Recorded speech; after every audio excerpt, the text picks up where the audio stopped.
నైనా ఏమిరా? నేను లవ్ చేసిన అమ్మాయిని తీసుకొని వచ్చిన. చూడండి మళ్ళా వెనకాల నిలబడమని దాన్ని. అదెట్లా నచ్చింది నీకా? ఒకసారి నా కళ్ళతో జున్నైనా.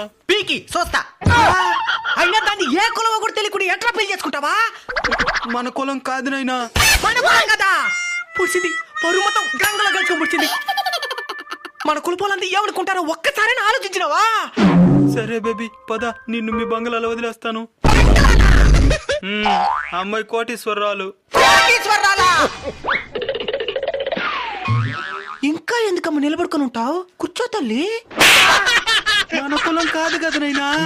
ఈ కాలంలో కూడా ఏది కులం చూసేదే? మన కులపాలంతా ఏమనుకుంటారు నైనా? ఆ యాదవులు ఎప్పుడు ఏదో ఒకటి అనుకుంటానే ఉంటారులే. దయ్యం పని మనకే. డబ్బుంటే చాలు. కుల మతాలతో బండిలే. డబ్బులు లేకపోతేనే కులమతాలు గుర్తుకొస్తాయి. డబ్బుంటే అస్సలు గుర్తుకురా.